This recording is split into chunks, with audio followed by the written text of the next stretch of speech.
بسم اللہ الرحمن الرحیم۔ شروع اللہ کے نام سے جو بڑا مہربان نہایت رحم والا ہے۔ دوستو، آج ہم مسلمانوں کی حالت پر غور کریں تو معلوم ہوگا دنیا کی پست اور حقیر ترین قوم اس وقت مسلمان ہے، جس نے اپنے شاندار ماضی کو صدیوں سے دفنا دیا ہے۔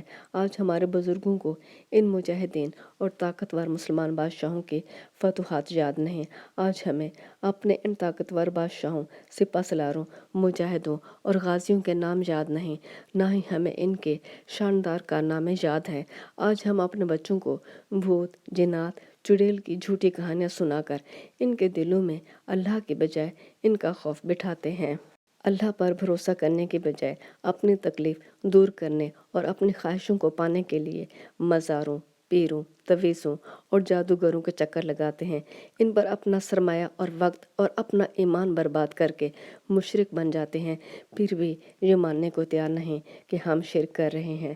اسلامی تعلیم کے مطابق اللہ کے سوا کسی اور سے مدد مانگنا اور وسیلہ بنانا شرک ہے۔ تعلیم کے میدان میں اگر غیر مسلم کو دیکھیں تو معلوم ہوگا جو کچھ ان کے معاشرے میں یا گھروں میں ہوتا ہے وہی کچھ ان کی تعلیم کا حصہ ہے۔ غیر مسلم کے تعلیمی اداروں میں شروع کے 5-6 سال بچوں کو معاشرے کے آداب سکھائے جاتے ہیں، جس میں ٹریفک کے قوانین، اپنا خیال رکھنا، اپنے کپڑے دھونا، گھر کی صفائی کرنا، کھانا پکانا، جانوروں اور پودوں کی دیکھ بھال کرنا، بزرگوں کا خیال رکھنا، انسانیت سے پیار کرنا سکھایا جاتا ہے۔ اس کے بعد بچے کو لکھنا پڑھنا باقاعدہ سکھایا جاتا ہے۔ ان سکولوں میں اس بات کا خاص خیال رکھا جاتا ہے کہ بچوں کو اچھا یا برا نہ کہا جائے، امیر یا غریب نہ کہا جائے، گورا یا کالا نہ کہا جائے، بلکہ جو کہا جائے وہ فطرت کے مطابق ہو اور اللہ نے جو بنا دیا اسی کو قبول کیا جائے۔ غیر مسلم کے برعکس ہمارے اسلامی معاشرے میں رسم و رواج، رہن سہن کچھ اور ہوتا ہے۔ اسلامی معاشرے کا تعلیمی نظام اور کچھ اور سکھا رہا ہوتا ہے، سرکاری سکولوں کا نظام کچھ اور سکھا رہا ہوتا ہے اور مسجد اور سکھا رہی ہوتی ہے۔ غرض بچوں کو تربیت کے لحاظ سے یہ 3 پلیٹ فارم ملتے ہیں، ان میں سے ایک بھی قابل عمل نہیں ہوتا، لہٰذا مسلمان بچہ اپنی مرضی کا پلیٹ فارم بنا لیتا ہے جس کا نام آزادی ہے۔ اب ذرا غور کرتے ہیں کہ غیر مسلم اپنی مقدس کتابوں کے بارے میں کیا جانتے ہیں۔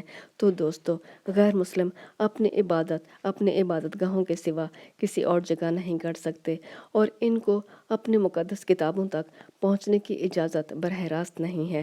ان کے علماء جو ان کو بتاتے ہیں بس وہی ان کا مذہب ہے۔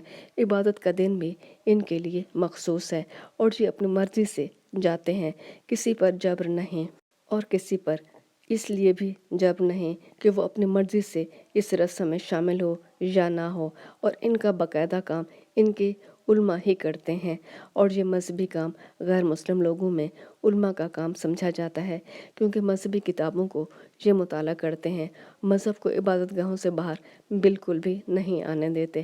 غیر مسلم کے برعکس اسلام کی مقدس کتاب ہر مسلم اور غیر مسلم کے لیے براہ راست مطالعہ کے لیے کھلی ہے اور ہر وقت موجود ہے۔ اس پر علماء کا پہرا نہیں ہے، اس کو ہر خاص و عام براہ راست پڑھ سکتا ہے اور اللہ کے حکم کو جان سکتا ہے، مگر افسوس سے کہنا پڑتا ہے سرکاری سکولوں میں اس پر توجہ نہیں دی جاتی۔ مدارس کی تعلیم قرآن کو صرف اخلاقی کتاب کے طور پر پڑھاتے ہیں اور قرآن سے فائدہ اٹھانے کے لیے اس کو تراویح یا وظائف کے لیے حفظ کروایا جاتا ہے۔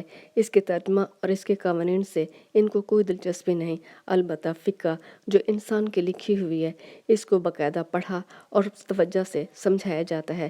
قرآن کی بجائے حدیث اور فقہ کی بات کو زیادہ اہمیت دی جاتی ہے، حالانکہ ہم جانتے ہیں ہمارے خلفائے راشدین نے احادیث کو جمع کیا تھا، پھر ان کو ضائع کر دیا تھا، صرف یہ سوچ کر کہ لوگ قرآن کی بات کو چھوڑ کر حدیث کے پیچھے نہ بھاگیں۔ ہم دیکھتے ہیں جہالت کے اندھیرے میں ڈوبی دنیا کے لیے اگر زمین پر کوئی دیا جلایا گیا تو وہ قرآن تھا، جس کی روشنی نے تمام انسانوں کو جینے کے لیے پاکیزہ فطری طریقے بتائے، اور وہ نے قرآن کے سہارے ایسی فتوحات کی جن کی مثال آج تک غیر مسلم اقوام کے پاس نہیں ہے۔ افسوس، وہی قرآن ہے، وہی مدارس ہیں، وہی طالب علم ہیں۔ صدیاں گزر گئیں ان مدارس پر، لیکن ان مدارس سے دوبارہ نہ کوئی مجاہد جنگجو پیدا ہوا، نہ کوئی ڈاکٹر، انجینئر،